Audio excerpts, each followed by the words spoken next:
The air in the kitchen hung heavy, thick with the scent of burnt toast and unspoken accusations. I stood frozen, my fingers gripping the edge of the counter, as my wife's words sliced through the morning quiet. "I'm on an intimacy strike, David. Don't touch me. Don't even try." Her voice was a blade, sharp and cold, her eyes avoiding mine as she poured coffee with deliberate calm. The mug trembled slightly in her hand, betraying the storm beneath her composure.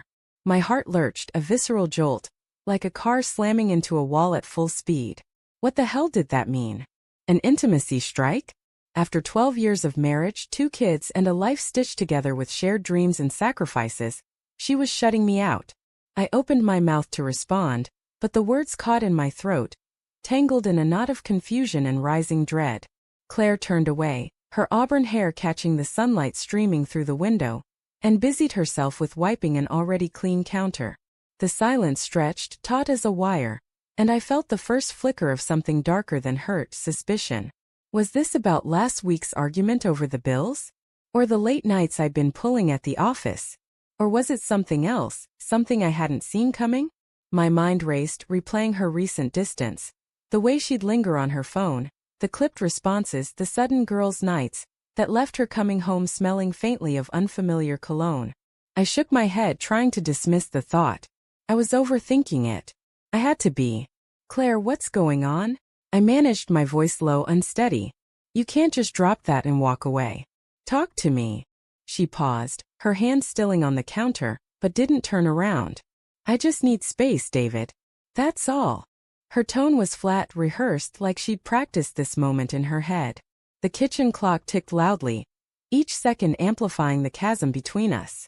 I wanted to grab her, to demand answers, but her words, "Don't touch me," echoed in my skull, pinning me in place. The rest of the day unraveled in a haze. I went to work, sat through meetings, and nodded at the right moments, but my mind was elsewhere, dissecting every moment of the past few months. The signs had been there, hadn't they? The way she'd pull away when I reached for her in bed, claiming exhaustion. The late-night texts she'd dismiss as work stuff. The new perfume she wore, sharp and musky, so unlike the floral scent she'd loved for years. Each memory was a pinprick, small but cumulative, building a picture I didn't want to see. That evening, I found her phone on the couch, left carelessly while she tucked the kids into bed. My pulse quickened. I'd never snooped before, never had a reason to, but the weight of her words pressed against my resolve. Just one look, I told myself. Just to put my mind at ease. My thumb hovered over the screen, guilt clawing at my chest. What kind of man doubts his wife like this? But the doubt won. I typed in her passcode, our anniversary, a detail that now felt like a cruel irony, and opened her messages. The name at the top wasn't one I recognized. Evan. A coworker she'd said once in passing. The texts were a gut punch. "Miss you already," he'd written last night, followed by a heart emoji. Her reply. "Can't wait to see you tomorrow." My vision blurred, the words swimming on the screen. There were dozens of messages stretching back weeks, flirtatious, intimate, damning. "You make me feel alive," she'd written. Alive? What was I then? The man who paid the mortgage, who coached our son's soccer team, who held her through every miscarriage and triumph. A dead weight. I set the phone down, my hands shaking.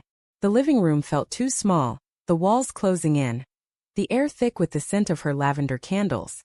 Upstairs, I could hear her reading to our daughter, her voice soft and warm, the same voice that had just declared war on our marriage. The dissonance made my stomach churn. How could she be so tender with our kids and so cruel to me? I wanted to scream, to confront her, but the kids were here, and the last thing they needed was their world shattered too. Instead, I waited. I sat in the dark, the phone's glow burned into my retinas, and let the anger simmer. When she came downstairs, her face softened for a moment, as if she'd forgotten her own ultimatum. "You okay?" she asked, hesitating at the foot of the stairs. I forced a smile, my voice steady despite the storm inside. "Fine. Just thinking." I paused, letting the silence stretch again, testing her. "You sure you're okay? You seem distracted lately." Her eyes flickered just for a second before she shrugged. "Work's been crazy. You know how it is." She moved to the kitchen, busying herself with dishes, avoiding my gaze. The lie was so smooth, so practiced, it cut deeper than her earlier words. I wanted to believe her, to cling to the version of Claire I'd loved for over a decade. But the truth was clawing its way to the surface, and I couldn't unsee it. The next morning I woke before dawn, the weight of her betrayal pressing against my chest. I watched her sleep, her face peaceful, almost innocent, and felt a surge of conflicting emotions: love, rage, grief. I didn't want to lose her, but I couldn't live with this lie. As she stirred, I made a decision, one born of hurt and defiance. If she could withhold intimacy, I could withhold something too. Over breakfast, I set my coffee mug down with deliberate calm. Claire, if you're on an intimacy strike, I'm on a money strike. No more covering your expenses. You want space? Fine. Go to work. Pay your own way. Her fork froze midair, her eyes widening. What are you talking about? She stammered, her voice laced with panic. The kids were at school, thank God, so there was no audience for this unraveling. You heard me, I said, my tone colder than I'd intended. You want to shut me out? Then you're on your own. Starting now. Her face flushed, a mix of anger and guilt. That's not fair, David. You can't just. Not fair. I cut her off, my voice rising despite myself. What's not fair is you sneaking around lying to my face. Who's Evan, Claire? Tell me. The color drained from her face. She opened her mouth, then closed it, her hands twisting in her lap. The silence was deafening, confirmation in itself. I leaned forward, my voice low, trembling with barely contained fury. How long? How long have you been cheating? It's not what you think, she whispered, tears welling in her eyes. It's complicated.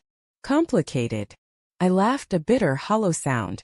You're texting another man about how he makes you feel alive. What's complicated about that? She stood, pacing, her hands raking through her hair. I didn't mean for it to happen. It just did. You've been so distant, David. Always working, always stressed. I felt invisible. Her words stung, but they didn't absolve her. So you found someone else to see you? Instead of talking to me? We could have fixed this, Claire. We could have tried. I know, she sobbed, collapsing into a chair. I'm sorry. I didn't want to hurt you. I don't know who I am anymore.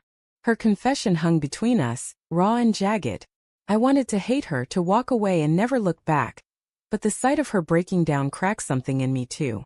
I thought of our kids, our home, the life we'd built. Could I throw it all away? Could I forgive her?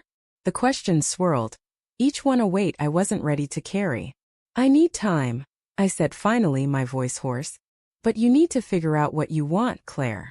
Because I can't live like this. She nodded, tears streaming down her face, and for the first time, I saw not just the woman who'd betrayed me, but the one who was lost, scared, and drowning in her own choices. The kitchen clock ticked on, marking the seconds of our unraveling, and I realized the real betrayal wasn't just her affair. It was the slow erosion of trust we'd both let happen, long before Evan's name lit up her phone. As I walked out to clear my head, the morning air sharp against my skin, I felt the weight of an uncertain future. Would we rebuild, or would this be the end? The answer lay in the silence we'd both created, and it terrified me more than any text ever could.